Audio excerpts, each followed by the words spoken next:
ఓం నమ శివాయ. కార్తీక పురాణం 1వ అధ్యాయం. శుక్లాంబరధరం విష్ణుం శశివర్ణం చతుర్భుజం ప్రసన్నవదనం ఛాయేత్ సర్వవిఘ్నోపశాంతయే. శ్రీమద్ అఖిలాండ కోటి బ్రహ్మాండ మండలి ఆర్యావర్తమందు నైమిసారణ్యములో సౌనకాది మహామునులతో ఒక ఆశ్రమం నిర్మించుకొని సకల పురాణములు పుణ్యచరిత్రలు వారికి వినిపించుచు సూత మహాముని కాలం గడుపుచుండెను.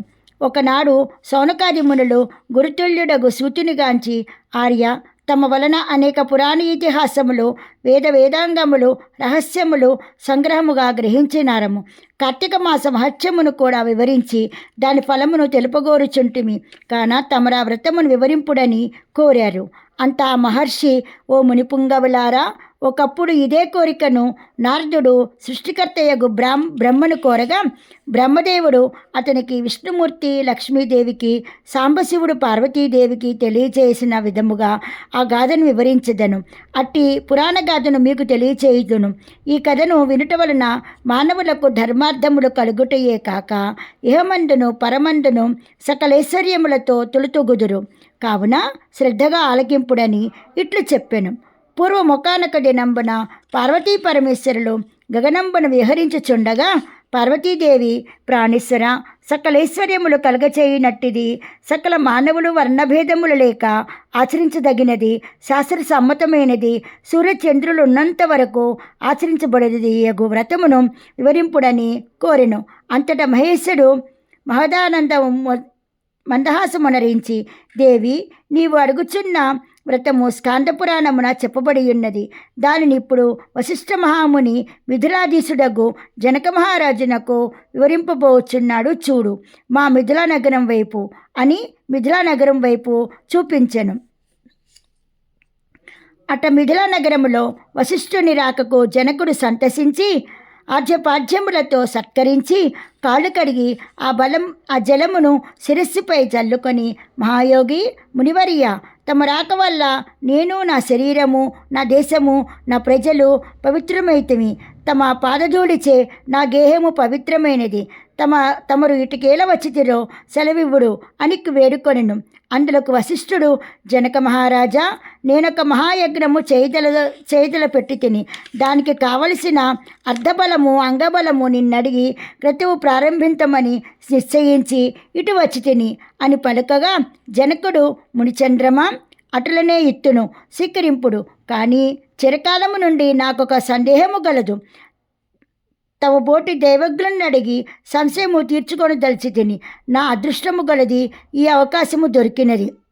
గురురత్న, సంవత్సరములో గల మాసములలో కార్తీక మాసమే ఏలా అంత పవిత్రమైనది?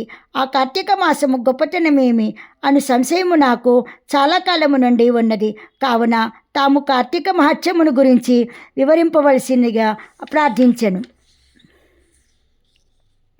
వశిష్ఠ మహాముని చిరునవ్వు నవ్వి, రాజా, తప్పక నీ సంశయము తీర్చగలను. నే చెప్పబో వ్రతకథ సకల మానవులను ఆచరించదగినది, సకల పాపహారమైనది అయి ఉన్నది. ఈ కార్తీక మాసము హరిహర స్వరూపము. ఈ మాసమందు ఆచరించి వ్రతము యొక్క ఫలమింతని చెప్పదలిచినది కాదు, వినుటకు కూడా ఆనందదాయకరమైనది. అంతేగాక వినినంత మాత్రమునచే ఎట్టి నరకబాధలను లేక ఇహమందును పరమందును సౌఖ్యమును పొందగలరు. నీ బోటి సజ్జనులను ఈ కథను గురించి అడిగి తెలుసుకొనుటకు ఉత్తమమైనది. శ్రద్ధగా ఆలకింపుడు అని ఇట్లా చెప్పసాగెను. వశిష్ఠుడు కార్తీక వ్రత విధానము తెలుపుట. ఓ మిథిలాధీశ్వర, జనక మహారాజా, ఏ మానవుడైనను ఏ వయసువాడైనను ఉచ్చ నీచ అనే భేదము లేక కార్తీక మాసములో సూర్యభగవానుడు తులారాశి ఎందుండగా వేకోజామున లేచి కాలకృత్యములు తీర్చుకొని స్నానమాచరించి దాన ధర్మములను దేవతా పూజలను చేసినచో దాని వలన అగణిత పుణ్యఫలము లభించును.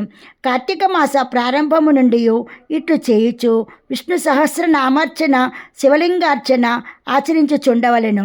ముందుగా కార్తీక మాసమునకు అధిదేవతయగు దామోదరునకు నమస్కరించి, ఓ దామోదర, నేను చేయు కార్తీక వ్రతమునకు ఎట్టి ఆటంకములు రానియక నన్ను కాపాడుము అని ధ్యానించి వ్రతమును ప్రారంభించవలెను.